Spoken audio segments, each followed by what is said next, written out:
We talk about the intricacies. You know, we're really the third airline in the world to deliver this airplane. Airlines is flying it across Europe. They're going Dublin to Nashville, Dublin to Dulles, and Dublin to Minneapolis. And Iberia is flying it inter-Europe, right? So ours is a little bit different, a little bit more gas. But the thing about the 787, remember when it got grounded? New batteries, something new was hard to bring on. That's why I think we're really excited about something new that the airline's trying. 787's been nothing but problems for us in the beginning, right? No Wi-Fi. How's the Wi-Fi on the 78 doing? Still can't get it to work, right? So yeah, we always look at like the challenges of the fleets we bring on, and the challenges we found are simple fixes, right? The problems that money can fix, and that's the joke with the tow bar. Just buy more, right? So the Wi-Fi thing's been a challenge with our 78 fleets, but they're challenges because the manufacturers, both Boeing and Airbus, are trying to find new ways for the airlines to make money.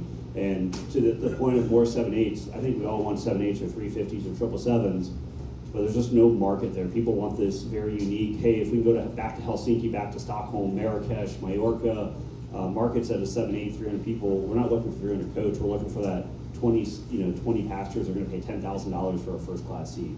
And we're gonna see if it works, and if it doesn't, guess what, they're reconfigurable to be A321s. That's the good news. And then somebody asked about pay. So we ratified our new contract 3 years ago August. We got rid of groups of aircraft, went to pay bands. So they fall into, it's an override. So we have an narrow body pay band, and then we have a Neo and Max 10 pay band, I believe it is. And there's an override on top of that for XLR flying, and an international override. So I will say it's more than what a 7.5 pilot made when they flew Europe, but it's less than a 787 paid. So it's somewhere in between, and I guess our pilots are okay with it. I voted yes.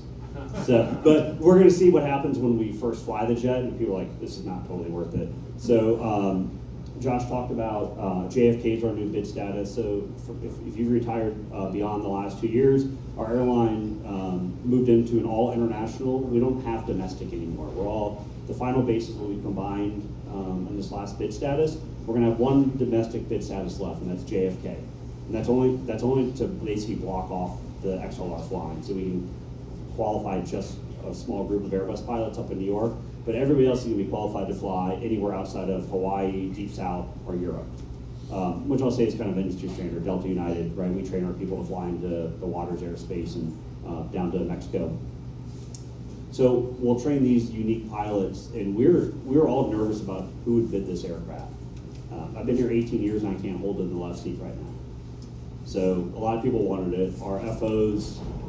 I'll say senior FOs. Right now, if you want to be a captain of American Airlines on a Boeing 737, it's 2.5 years. If you want to be an Airbus captain, it's 3 years. How the industry changes, correct? Like when we all, much different experience than most of us had. And then for the FOs, the most junior person's been here 1 year. But everybody's an Airbus qualified pilot, which was nice for us to hear. So we don't have to worry about, hey, how do we train a 737 pilot to become an Airbus pilot? But then after OE, what level of comfort will that captain potentially have of feeling comfortable in North Atlantic? So that's kind of my team's job of figuring all that out through the risk assessment. So JFK is our initial bid status for March. 15 captains, 25 first officers that we're going to start training. They'll come down to Dallas for their long-range international qualification ground school as early as January. We're targeting February. So it'll be 2 days of ground school, a simulator we built in our Airbus sims. If you're not an Airbus pilot, Airbus does not make a 321 simulator. All of our simulators are A320 simulators. So a bunch of our smart check pilots, they configured one of our sims to make it feel like a 321 the best we can. And we don't have an XLR, so we can't talk about fuel. So our simulator is based on a Boston to Dublin route, but it covers all the North Atlantic contingencies and kind of CPDLC, our reference guide, and then obviously off-track descents and your diversion decision making. And then plan right now is the fall is our next base will be Philadelphia. That's kind of our European gateway. Go look at the 787 flying out of Philly. It's the best in the system. Summertime they're going all the cool places in Europe. So I think that's what we'll go into in the fall. Will be our next big base, and who knows what that'll open up. And no talk of Boston yet, or who knows if Charlotte will get in, but right now JFK and Philly are the definites. And then like Josh said, eventually we'll go down to Miami and see if in those South American markets that are kind of underserved, if we can touch some of those. Did we cover all those looming questions? Oh, there's another one. Sorry, I have so many questions, but That's okay. this doesn't compute because I'm a Boeing girl. Okay, So, that's okay. We can change you. Yeah, I'm retired. You can't use me now. Dang it. Anyway, but crew, you can get away with two-person crew for some of these routes. Just like we did on Boeing, right? We used to run. We still run. I think we still have a triple that runs 2 pilot crews on JFK to London occasionally. Yeah, I mean it's all FAir 117. Doesn't matter if it's Boeing or Airbus. None of the flights that we're planning will have less than 3 pilots. Okay, And so at there'll least all be 3 pilots on this airplane.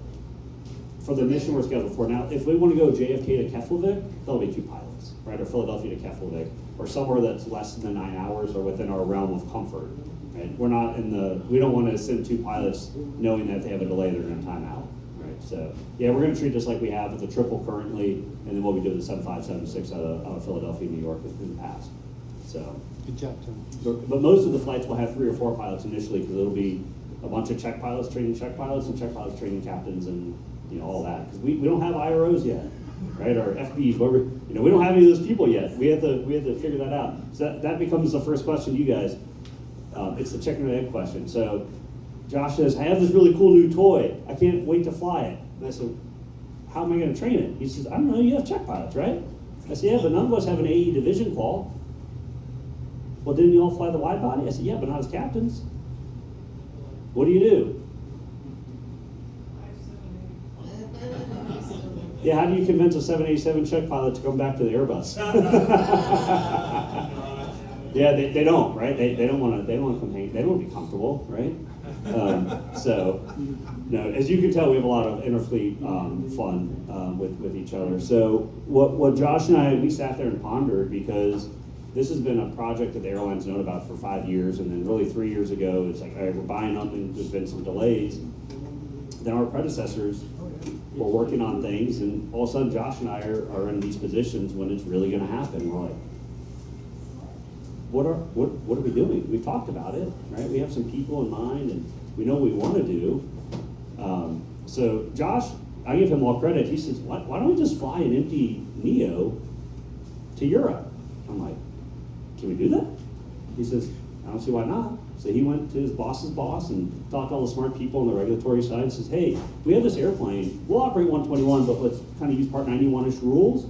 Nobody has a qual. Could we use an empty airplane to fly between cities and qualify people? And we started saying, yeah, legally we can do it. Who do you think was our biggest hurdle? No, I thought FAA was going to, we'll get to them. No, APA, no, they're all on board, right? It's all APA pilots flying. Who's going to pay for it? Right, we're asking for an $80 million jet for a month. Oh, and we want to take 24 check pilots and clear their schedule. And they're all stand coordinators, APDs, lead check pilots, and then 4 of us management pilots. They're going to be gone. That's what we want. So Josh and I, we're told we have to go brief our senior vice president, who's our vice president's boss, on our ask. So Josh puts this really nice, I'll say very basic, to the point PowerPoint. Says, hey, here's what we want, and here's why. And we see no other path forward. How long did it take him to say yes? Immediately. Right? And I'll say that huge credit to everybody that's been here, because our senior vice president believes in what our pilots know and what needs to be accomplished. And if we feel this is something we need to do to be safe, we're going to go for it. Our biggest asks were from our senior vice president was, can you communicate better? Can you teach the new Airbus pilots who are going to fly to Europe? Can you get them to communicate better with IOC when something goes wrong? 100%. We'll put that on our list of tasks to put in our training to focus on. And then the FAA, what do you think the FAA's biggest hurdle was? Because we had a call, it was Josh, myself, our POI, and our fleet APM. And again, it got to yes in about 30 seconds. What do you think the FAA's biggest concern was about a bunch of people that have never done this, taking a brand new jet and flying across North Atlantic, middle of the night? Any guesses? No guesses? Inadvertent slide deployments. Because we don't touch slides. They didn't want to, they were very concerned that we'd get to Edinburgh, Scotland, and one of our pilots would, or the FAA would blow the slide. So I'm kind of giving away what we did. So we asked for an airplane, I guess when we get the approval, June-ish, July-ish of this year. And we already had our simulator, and we'd already built, from my team, kind of built a training plane. So we selected 24 check pilots to be on this group. It was 30, but 24 actually participated in flying. And those individuals were chosen for different reasons. Some have a lot of experience from when they flew the 777, 76, 78 for us. We picked some with no experience whatsoever, but they're great check pilots, right? We want the best trainers. We can teach you how to do North Atlantic. We thought that they would probably bring a lot of those questions that these new Airbus pilots would bring. He says, what about this? The guys that have been doing it for 20 years would probably never think about. We recruited some folks with previous Air Force experience, Navy experience, some corporate experience of running corporate flight departments worldwide, maybe taking some best practices from them. And then we put them to work to build the simulators, our reference guides, our briefing guides, to work with Josh's technical team to make sure all of that was in compliance with what the airplane could actually do.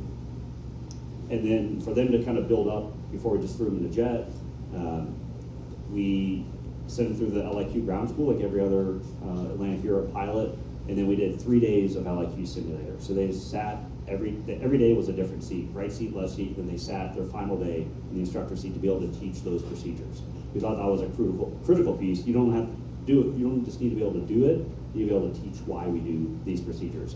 Then after that, we sent them out to Los Angeles, and they all got a Hawaii division qual.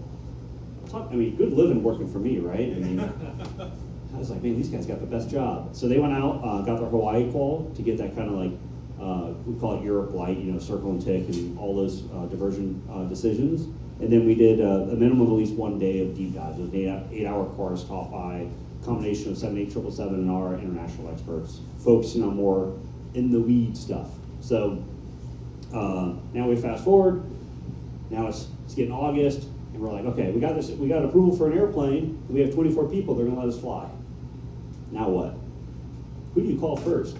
What gate are we going out of? What about dispatch? What about CCI? How's that gonna work when none of us have an AE qual? Can we sign in? Can we get a flight plan? Can we get a load closeout? It's kind of like Josh said, all these things that we come up with these ideas into so many departments. There's a whole chartering department that just does this. They go do all the ops engineering, make sure that the runways work, our weights work. We were originally targeting Dublin, but then CBP timing got in the way of that. And what time were we going to leave? They would only give us a slot. We'd leave Philadelphia at midnight. Anybody want to do that? Most people don't want to fly an Airbus over the ocean, let alone at midnight. So we got our dispatch team, our load planning team. We did a couple tabletops to make sure all those things were good to go, that on the day of the initial flight, our 4 check pilots would show up and just go fly an airplane. So the plan we built that got approved started out September 4th was our first flight. And that consisted of 2 of our I'll say our 2 main check pilots that are our SMEs for the XLR.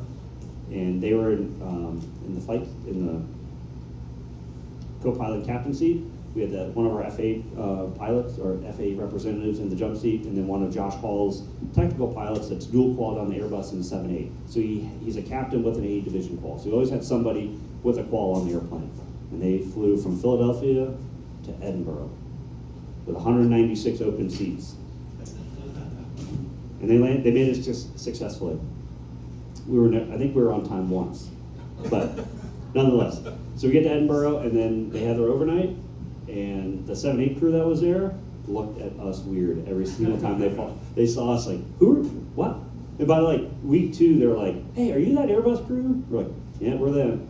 And then they flew back.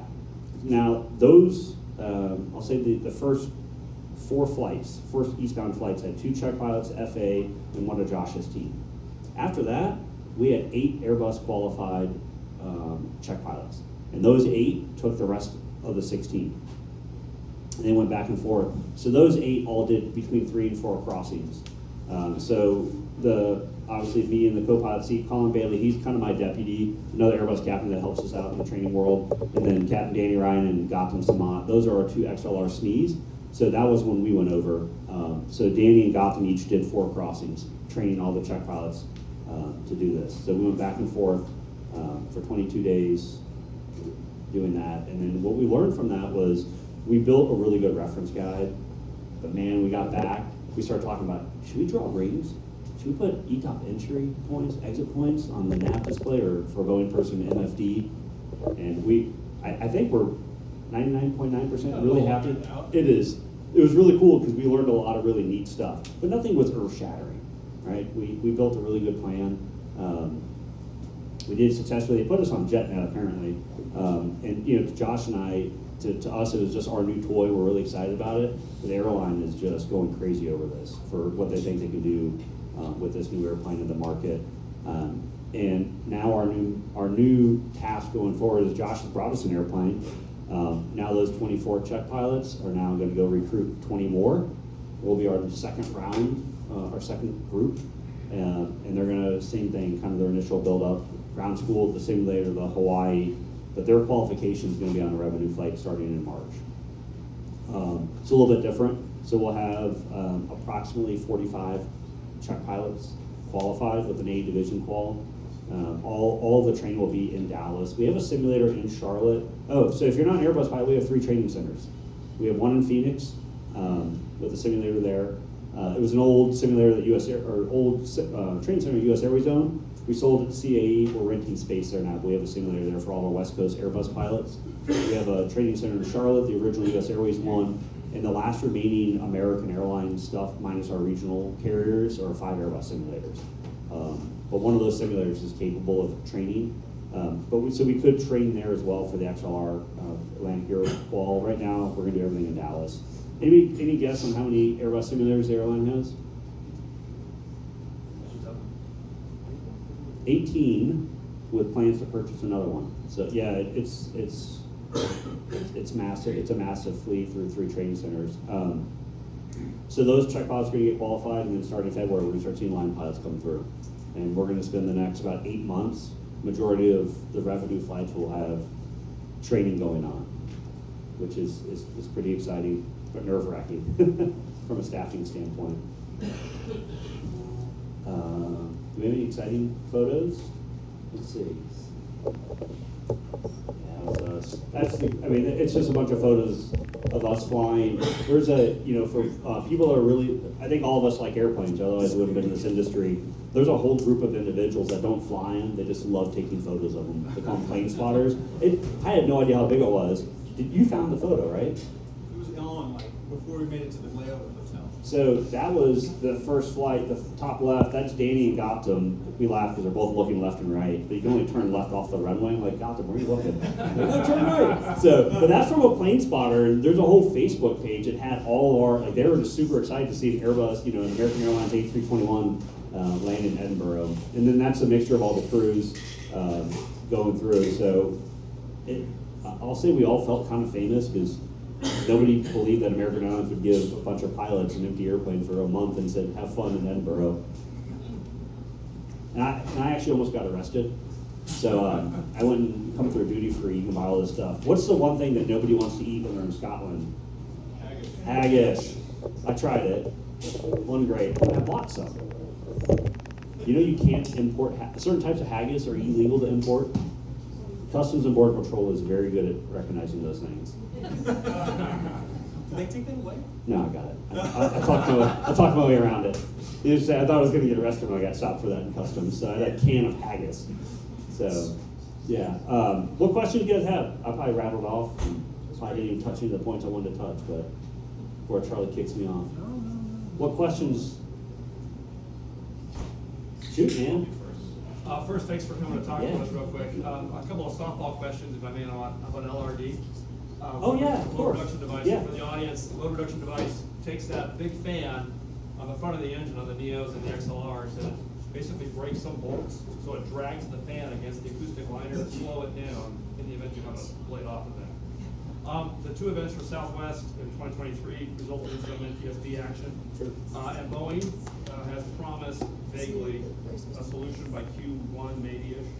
And has Airbus said anything publicly yet about LRD? I don't know about that. That'd probably be beyond my training world. I know what we're doing to address that because I'm part of the team that works with the hazard letter the FAA sent out to all airlines about LRD, whether you're a Boeing or Airbus operator, because Leap 1A, Leap 1B doesn't matter.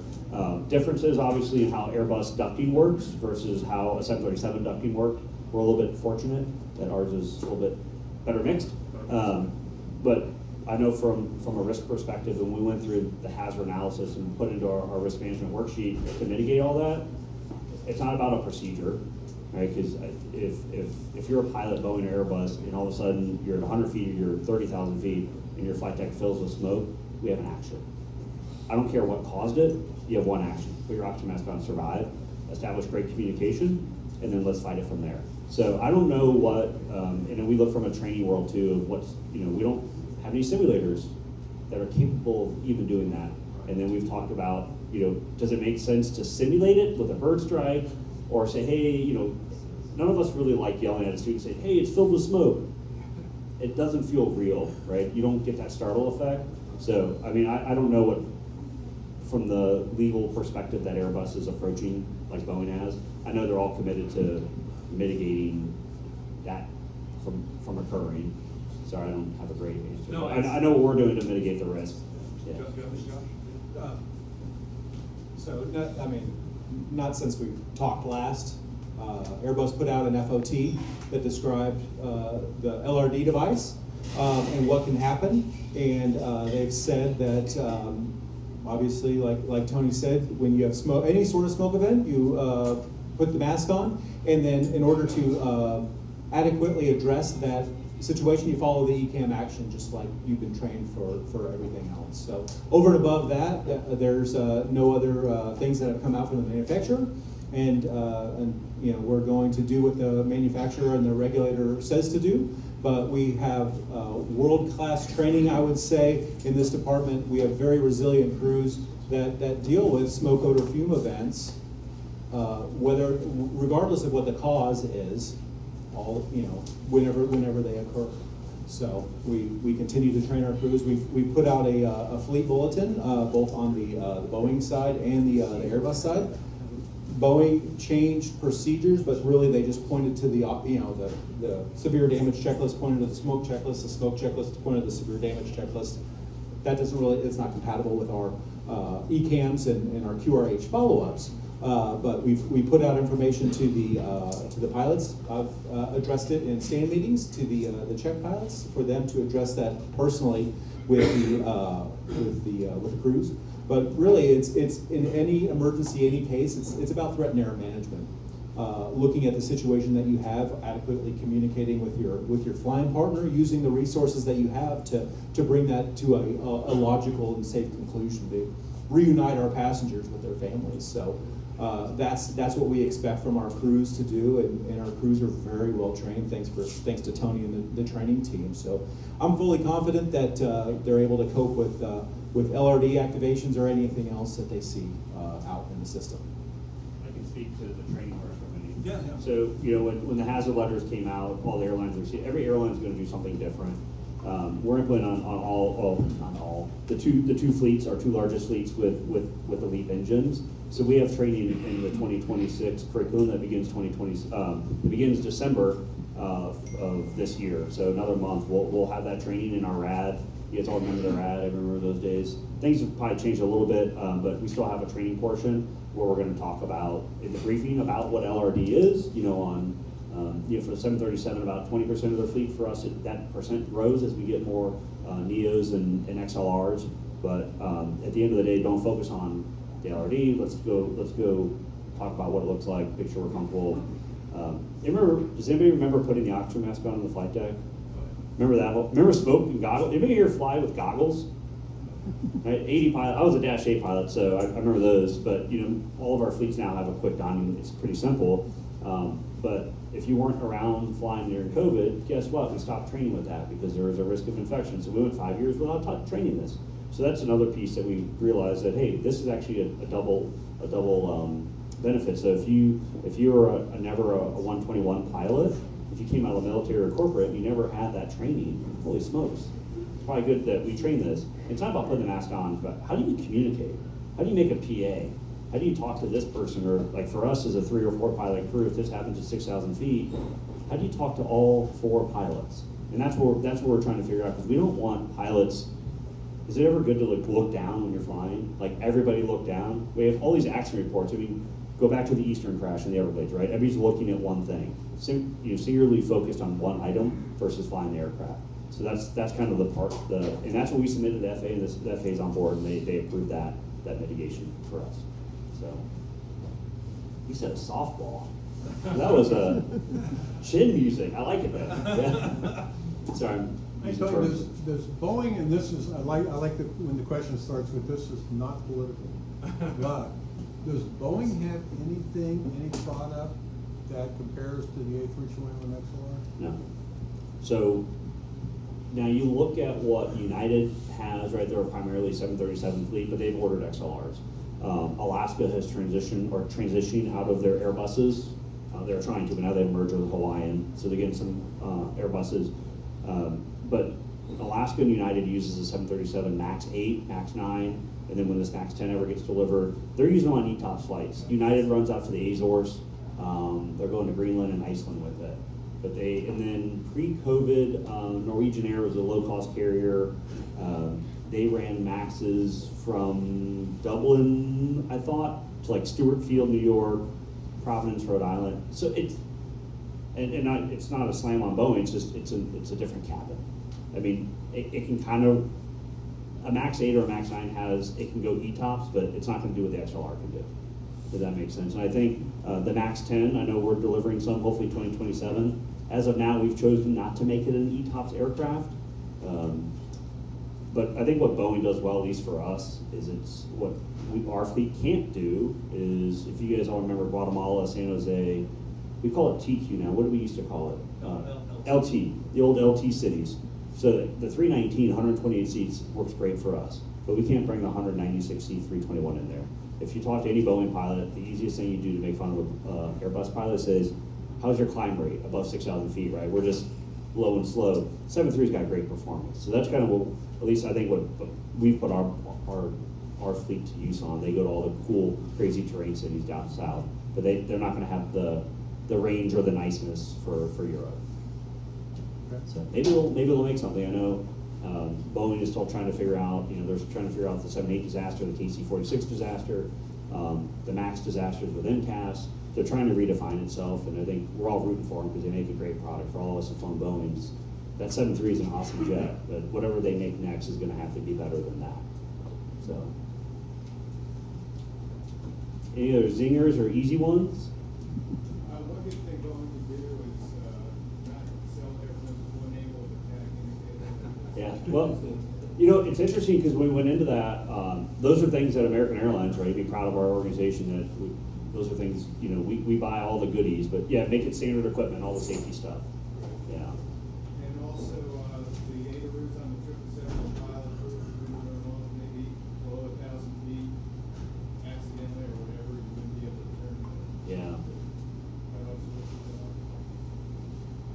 They got a lot of things. I mean, I think every manufacturer has things. I mean, there's some things on the Airbus I'd love to see fixed. Bigger wing and bigger motors we'd all like, but yeah, hopefully you guys have some knowledge of kind of what went into us getting this aircraft and the challenges that we still face. We're not done with it yet. With me leaving this job, and there's a new person for Josh to partner with, their challenges are how to make this fleet successful. Our commitment to the airline was this fleet's not going to fail because of the pilots, right? We're going to be ready to rock. We're going to be trained. We're going to fly great airplanes, but just give us tow bars and we'll be good. So that's it. No questions? That's easy. Well, thank you. On behalf of Josh, and thank you very much. Appreciate it.